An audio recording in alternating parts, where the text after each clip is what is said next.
Hey there, welcome back, guys. Mrs. Matheson here again. We're going to pick up Unit 1, Section 2 on linear measure.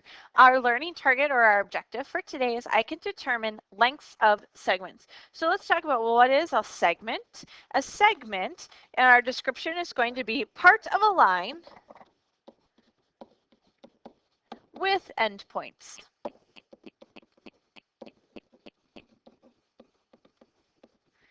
And it's named by those endpoints, and there's going to be two of those endpoints. So let's look at our example. So if we have 2 points, an M and an N, the segment is the distance between the 2 points. All right, so we're going to have MN with a line above it. That line represents that this is a segment. So we have 2 questions here. So can you find the length of a line? And can you find the length of a line segment? Well, let's look at the pictures of the differences. So a line has arrows at the end, meaning it's going to go on forever. But a line segment has endpoints, meaning it's going to stop. So can we find the length of a line? Well, no, we can't, because it goes on indefinitely in both directions. Or goes on indefinitely, same thing means as goes on forever. And the important thing is it's in both directions.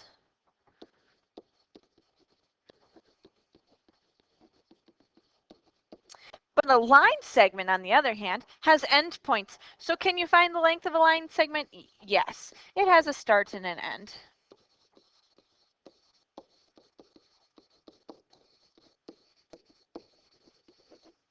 All right.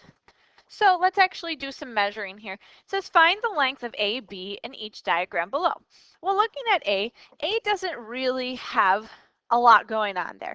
It has our centimeters, so that tells us that we're going to use a label of centimeters, but it doesn't give us little hash marks in between. So actually we're going to cross off the equal sign and we're going to use approximate sign because we can't say it's exactly this. It's greater than 3. And let's just round it to a decimal. What does that look like? To me, I kind of think it's about 3/4 of the way, so 0.75.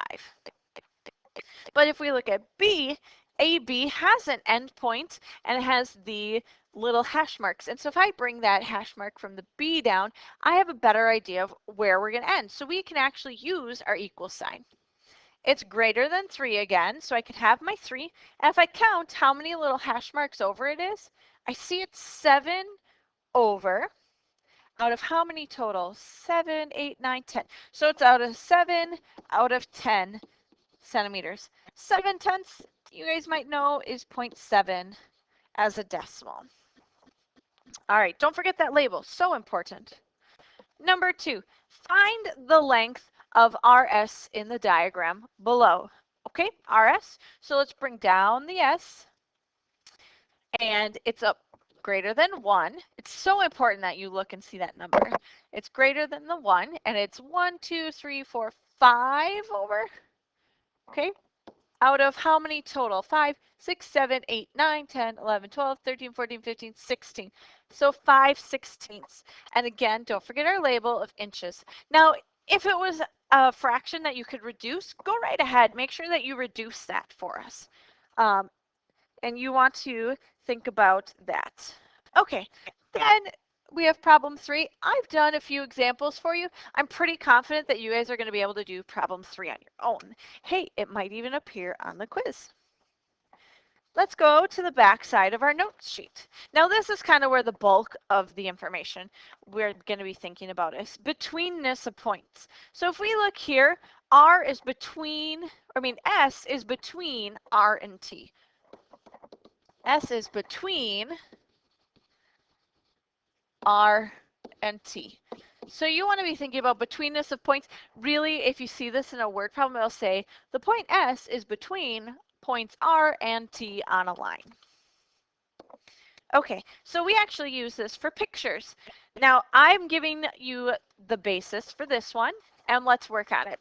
Find the length of XZ in the diagram below, given that X to Y is 4.5 centimeters, and Y to Z is 3.2. So we need to come up with how much x to z is. Now this is a pretty basic one for us. So we want to think about xz, that segment, is equal to, well, you have two parts, we're going to add them. 4.5 plus 3.2. If you add those together, we find out that xz is 7.7 and a label, yes, they give us 1 centimeters. Now, that was a pretty basic one, so now we're going to actually throw in some variables here. It says find x and st. Ooh, so we're making sure we're finding two things. If t is between s and u. And then it tells us the length. It says draw a picture. So important, so let's draw a picture. It says t is between s and u. st is 7x. su, oh, that's the whole thing, is 45. And tu is 5x minus 3. We're not doing anything different here. We're still using the same idea of we're going to add the two parts and set it equal to the whole. So add our 7x plus our 5x minus 3. There's our two parts and set it equal to the whole. Go ahead. You guys can solve equations. It's very basic algebra. I don't need to go ahead and do that for you. Come with that done for class tomorrow. Number 6, find the value of a and xy. Make sure you're finding both. If y is between x and z, and then they tell us the distance. I'm going to help you get this set up by just drawing the picture for you. All right, and y is between x and z. xy is 3a. xz, the whole thing, is 5a minus 4. And then yz is 14. Again, you're thinking add the two parts and set it equal to the whole. All right, the last thing we're going to touch base on, we're just going to kind of talk about the definition. It says blank is, ooh, that's a new symbol we haven't seen before. That means is congruent to.